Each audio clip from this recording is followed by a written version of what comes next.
중고차 사러 가서 싸우고 오시는 분들 꼭 이 영상을 보고 가세요.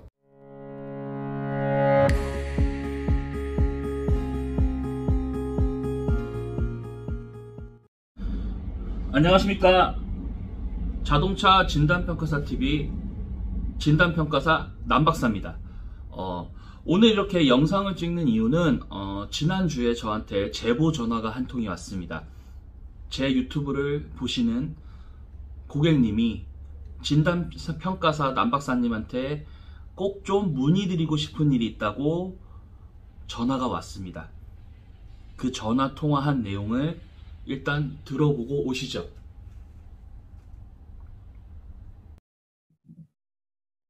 잠깐 조용한 데서 받을게요. 여보세요? 예, 예. 다시 정리를 할게요. 예. 제가 장안평 쪽에서 진단평가사를 이제 저도 상사에서 하고는 있는데, 예. 제가 그럼 다시 한번 정리를 해볼게요. 예. 고객님이 2천만 원 정도 되는 차를 예. 구입하시러 가서 예. 구입을 하셨고, 예. 차량 비용에 대한 비용은 이해를 하고 계신데, 예. 그 외에 이전 수수료 및 뭐 이렇게 해가지고 돈을 280만 원 정도를 더 내셨다는 거잖아요. 그러니까 230만 원 30만 원을. 줬는데, 근데 그거에 대해서 정확하게 소명이 안 돼 있다 그러잖아요. 근데 그때 이제 제가 좀 알려달라고 하니까, 예. 그 월요일날 뭐 직원이 와야지 정확한 건 알 수 있다. 그렇죠. 이전 등록비가 월요일날 와야지, 그 사무직원이 와야지 알죠. 네네. 네, 그러면서 이제 좀, 그러니까 뭐 예를 들어서, 그러니까 넓어버렸다는 거잖아요. 뭐 취득세만 알려주고, 네. 그리고 뭐 예를 들어서, 네네. 그거 뭐죠, 뭐, 우리 뭐 또, 그 취득세 하고 나서, 예, 그러니까 그냥 편하게 얘기하세요. 그냥 어려운 말로 하시려고 하지 말고, 그러니까 고객님이 생각했을 때는 이해하지 못할 만한 금액이 추가됐다는 거잖아요. 아니, 그게 아니라, 네. 그 사장님한테 이제 여쭤보는 거예요. 네네. 그래서 이제 채권 할인 같은 정도는 설명했는데, 네. 근데 이제 뭐 상품화 관리라든가 법정 수수료 같은 그런 거 있잖아요. 일단은 가즈아! 전화통화 내용을 잘 들으셨나요? 자, 전화통화의 내용을 요약을 해보겠습니다. 자, 첫 번째, 자동차 구입 예정에 있던 이 A 고객님은 엔카를 보고 서울 장안평에 자기가 원하는 차가 있어서 그 차를 보기 위해 일요일 날 갔습니다. 주말에. 일요일이 아니라 주말에. 자, 두 번째, 현장을 갔을 때 그 차가 다행히 이제 허위 매물은 아니고 현장에 있었고요. 그 차를 실제로 보고 너무 마음에 들어서 당일에 계약하기로 했습니다. 자, 계약을 했어요. 자, 세 번째, 계약을 하고 차량 가격을 지불을 하고 이전 등록비라는 게 있어요. 이전 등록비라는 거를 이제 그쪽에서 달라고 해서 주게 되는데, 이전 등록비가 보통 엔카를 보면은 이전 등록비가 얼마 들어가는지 체크해 볼 수 있거든요. 그 체크한 금액과 너무 달라서 내역을 요구하니 오늘은 주말이니까 저희가 사무 업무를 보시는 분이 안 계시고 월요일이 되면 내역을 뽑아서 보내드리겠습니다. 우선은 얼마를 주고 가십시오. 이렇게 세 번째까지가 이제 이 통화의 핵심이고, 자, 그렇게 된 건데 월요일이 돼서 내역서를 받아보니 이해가 안 되는 부분이 너무 많았다 이 얘기예요. 그래서 진단평가사인 저에게 이게 과연 정당한 청구입니까? 얘기를 하려고 저한테 연락을 주신 거죠. 네, 그래서 제가 검토를 좀 해봤고요. 자, 우선 제가 임의로 뽑아놓은 이전 등록 서류를 보면서 얘기를 한번 진행을 해보시죠. 네, 잠깐만 계세요. 자, 보시면 이게 임의로 뽑아놓은 이전 등록 서류입니다. 임의로 뽑아놓은 거니까 크게 의미 두지 마시고요. 지구공이 설마 1,000만 원 하겠습니까? 의미 두지 마시고, 자, 여기를 하나하나 보면서 설명을 해드릴 거니까 하나하나 보면서 얘기를 하자고요. 하나하나 보면서 설명을 드려보겠습니다. 그 내용을 보시면 이거는 임의로 뽑아 놓은 거니까 큰 의미는 두지 마시고요. 지구공은 뭐 차량 번호인데, 여기서 보셔야 될 게, 자, 과표예요. 과표가, 보통, 과표가, 1000만원에 구입하게 되면 1000만원에서 부가세 10%를 빼고 과표를 계산서를 1000만원인 경우에는 10% 부가세를 빼고 과표를 설정하게 됩니다. 그래서 이거는 1100만원이겠죠. 1100만원. 네, 그렇게 생각하시면 돼요. 1100만원. 거기서 이제 요게 취등록세가 되는 겁니다. 취등록세는 보통 취등록세를 계산해주는 사이트가 많이 있으니까 거기서 보시면 돼요. 그래서 1000만원에 대한 취등록세가 636,363원이 나오고요. 그 다음에 공채라는 거는 이제 공채를 바로 팔아서 할인을 하게 돼서 나오는 금액인데, 이 공채는 자동차를 구입하게 되면 무조건 구입하게 돼 있는데 보통은 구입하자마자 할인을 하죠. 요게 서울 기준입니다. 서울 기준이고, 지방 기준은 이 공채가 없는 경우가 있습니다. 그 점을 알아두시기 바라고요.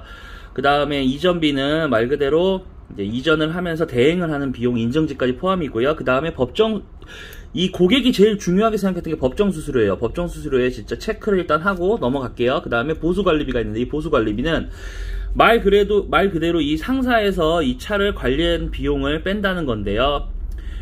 요 비용에 대한 부분은 이제 제가 이게 맞다 틀리다를 왈가왈부할 내용은 아니고 그에 대한 설명을 드리는 겁니다.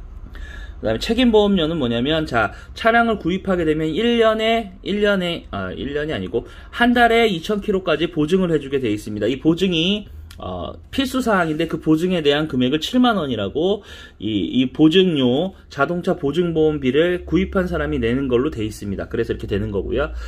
자, 여기서 중요한 거, 법정수수료가 뭐냐면, 자, 법정수수료는 우리가, 이분이 궁금해하신 것도 법정수수료인데, 이 법정수수료가 뭐냐면, 우리가 차량을 구입할 때 그 차량이 예를 들어 그 상사 제 소유가 아니라 차량의 판매처가 개인 사업자일 수도 있고 법인 사업자일 수도 있거든요. 근데 그 업체의 직원이 아닌 경우에는 이 법정수수료도 자기가 알선 수수료를 받게끔 돼 있어요. 우리 부동산하고 똑같이 생각하시면 되거든요. 자, 부동산 계약을 할 때 부동산 중개인이 부동산 계약 금액의 몇 프로를 수수료로 받게 돼 있죠? 2.2%였나요? 2.2%? 그런 식으로 법정 수수료를 받게 돼 있는데, 자, 이 법정 수수료 여기서 중요한 점은 뭐냐면, 그 차의 소유주가 예를 들어 상사일 경우에 그 상사의 직원이나 대표자일 경우에는 법정 수수료가 발생할 수 없고요.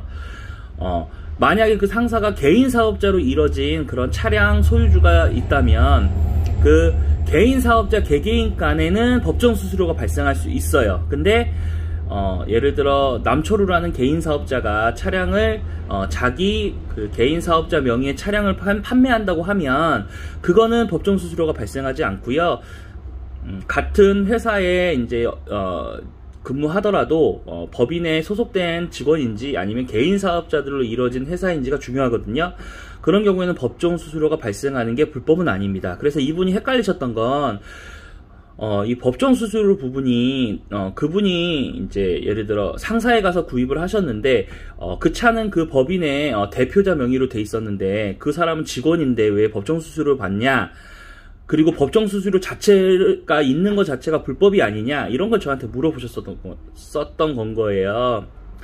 그래서 그거를 궁금해 하셨던 거고, 그렇게 해서 이분 예를 들어서 200만원을 이제 주말에 주고 오셨으면 총 금액은 179만 5,362원이기 때문에 차액이 20만 4,638원이 발생해서 이거를 되돌려 받으신 거거든요. 이거는 그 가정을 해서 지금 하고 있는 겁니다. 근데 이 과정에서 법정 수수료가 궁금하셔서 보수관리비나 이런 내용이 궁금하셔서 저한테 전화를 주셨던 거예요. 그래서 이렇게 설명을 드리는 거고, 보통 차량을 구입하실 때 이전 등록 내역서를 보시게 되면 이런 부분을 보시란 얘기예요. 자, 다시 한번 설명드리겠습니다. 과표에 취등록세가 맞는지 네이버나 이런데 자동차 취등록세 하시면 계산하는 게 다 나와요. 그 다음에 공채를 할인받았을 때 금액을 계산할 수가 있어요. 이거 서울 기준이고, 지방은 지방대로 공채가 없는 것도 있고요. 그 다음에 궁금해 하시는 게 보수관리비는 그 차량을 본인들이 주차하고 그리고 그 차량을 거기서 관리하는 관리비라는 명목으로 받는 거고요. 그 다음에 법정 수수료는 말씀드렸다시피 중개를 했을 때, 내가 주체가 아니라 중개를 했을 때 이 중개료로 받는 그런 금액이라고 생각하시면 됩니다. 자, 이렇게 되다 보니까 엔카를 보게 되면 이전 등록비를 계산하는 클릭하면 계산해서 금액이 나오게 되는데, 그 금액보다는 한 5, 60만 원이 비싼 금액이 돼버리는 거예요. 그래서 이 고객님은 진단평가사인 저에게 의뢰를 해주셨던 거예요. 이게 맞는 거냐 과연, 나는 이게 진실을 알고 싶다, 이렇게 저한테 전화를 주셨던 내용입니다. 근데 결과적으로는 이 내용 자체는 불법적인 부분이 있었던 거는 아닙니다. 이해가 안 되시는 부분이 있을 수는 있는데, 결국은 사전에 고지가 됐냐 안 되냐의 문제인 것 같아요. 이거를 고객님에게 어느 정도 투명하게 얘기를 하고 금액을 받았어야 되는데, 고객님은 그냥 주말에 가서 내일 알려줄게, 월요일날 알려줄게, 이렇게 말씀을 듣고서 한 거기 때문에 갑자기 이런 내역서를 받았을 땐 고객님 입장에서는 조금 납득이 안 가는 부분이 있었던 거라고 생각을 합니다. 네, 여러분도 이런 점을 잘 생각하시고요.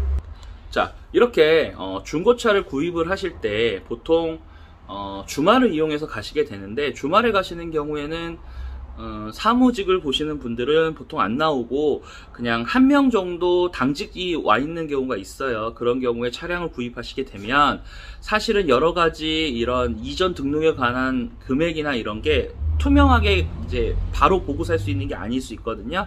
그런 경우에는 너무 급하게 사시려고 하지 마시고 평일날 다시 그 내역이나 이런 걸 보시고, 이전 등록비도 보시고, 어떤 부분에 어떤 금액이 들어가고 얼마인지를 보시고, 그렇게 좀 따져보시고 구입을 하시는 게 맞는 것 같아요. 이분 같은 경우도 결국 설명을 다 듣고 업체랑 통화를 하고 업체에서 이제 오해가 있던 부분은 서로 해소하고 해결을 했는데, 결국 그 전까지는 고객이 계속 불신의 마음을 갖고 있을 수밖에 없게끔 일처리가 됐네요. 그래서 이런 부분도 있으니까 오늘 이 내용을 좀 숙지하셔서 중고차 구입하실 때는 좀 참고하셨으면 좋겠습니다. 그래서 오늘은 이 중고차 구입 시에 이전 등록 내역서를 보는 방법을 좀 알려드렸고요. 다음번에는 또 다른 컨텐츠로 찾아오도록 하겠습니다. 지금까지 진단평가사TV 진단평가사 남박사였습니다. 다음에 뵙겠습니다. 안녕.